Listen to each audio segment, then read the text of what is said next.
angular aqui. Isso aqui vai depender do módulo de B0, do módulo de B, mas vai ter o cosseno do ângulo. Eu não tenho algo, vamos dizer, isotrópico.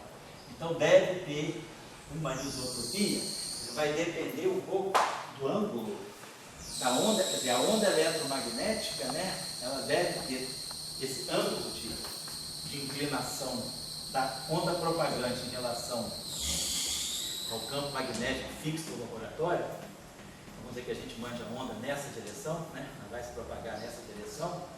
Então, esse ângulo aqui deve interferir. O que a gente vai querer ver é se a velocidade de grupo é independente desse ângulo. Será que a onda eletromagnética ela tem a mesma velocidade independente desse ângulo?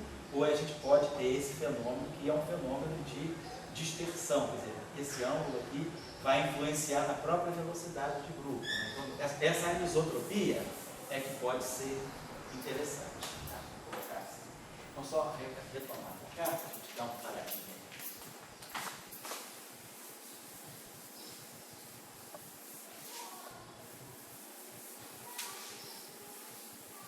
A gente ficou divergência desse campo aqui. Então a divergência de D, no fundo, ficou a divergência de E, porque aquele parâmetro psi é constante. Então a divergência de E sobre psi é igual a zero, é a mesma coisa que a divergência de S e zero. Então, essa equação aqui, ela não fica alterada. Depois, o rotacional de E, na verdade, é o rotacional de E pequeno, porque o E0 é zero. Rotacional de E igual a menos ddt do B0 mais B pequeno, mas o B0 é o campo elétrico, campo magnético externo, que não varia no tempo. A gente tomou, então aqui vai ficar só o B. A gente tomou o B0 como sendo constante no tempo e uniforme espacialmente. Divergência de B igual a zero. E aí agora, rotacional de H. A gente vai ter duas contribuições. A gente vai ter rotacional, então vai ter 1 sobre psi, rotacional de B.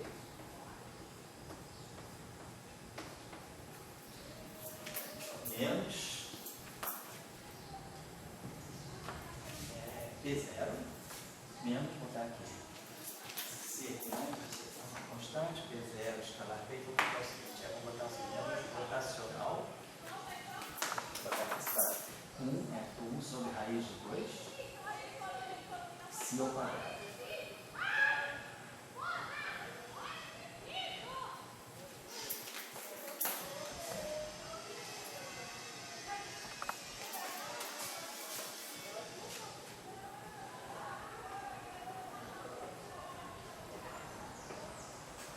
Raiz de 2 π ao quadrado. Aí ficou módulo de B0, que é uma constante, então o denominador também.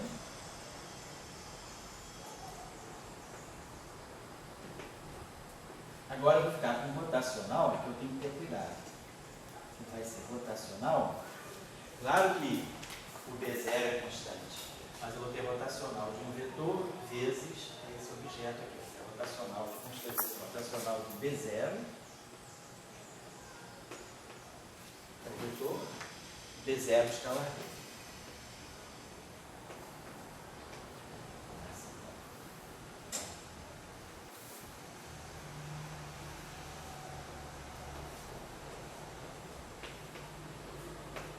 O rotacional e igual a derivada temporal do D. A derivada temporal do D é 1 sobre psi.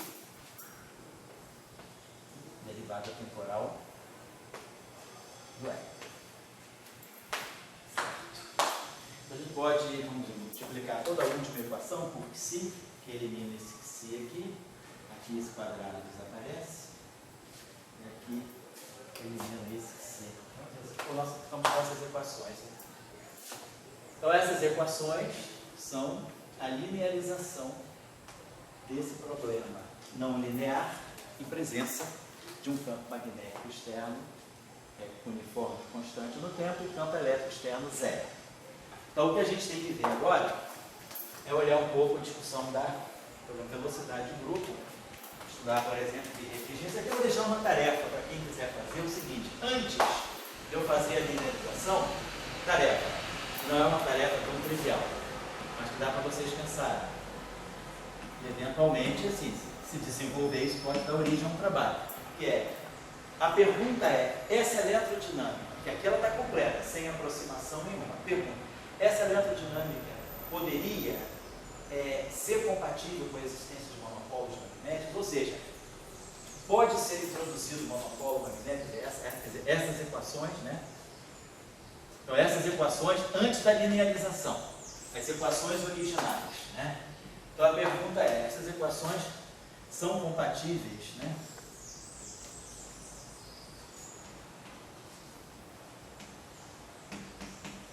Com a presença. Ou seria até melhor colocar o seguinte, não colocar dessa forma, não. Colocar o seguinte, a eletrodinâmica logarítmica admite monopolo magnético?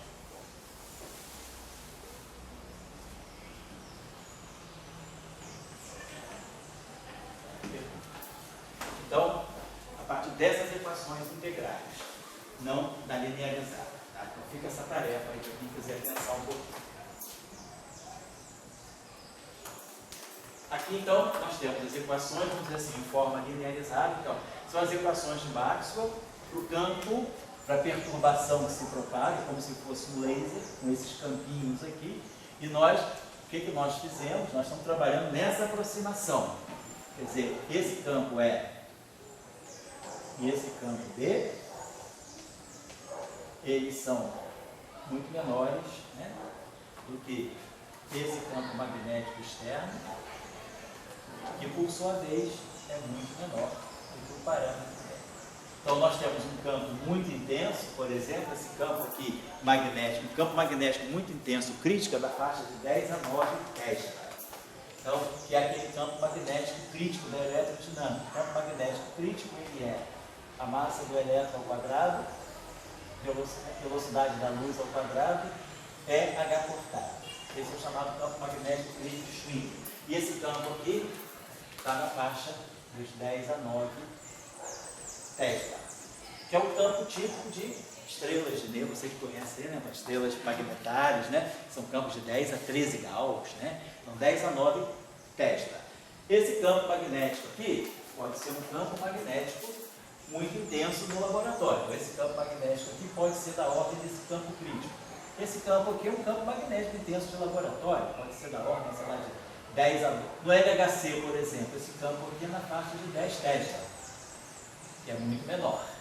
E esses campos aqui são campos, né, de intensidade do laser. Pode ser um campo na faixa de militesla, o campo magnético aqui pode ser na faixa dos militesla.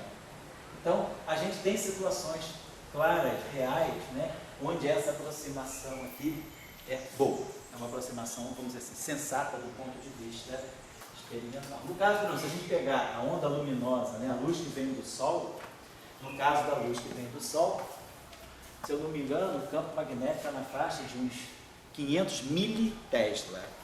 Então, mili, 10 a menos 3, 500, 10 a 2, então 10 é um décimo de Tesla. Se a gente pegar aqui um campo um pouquinho sem Tesla, por exemplo, produzir um campo bastante intenso de laboratório, então a gente pode ter campos aqui. Vai depender da intensidade da onda, né?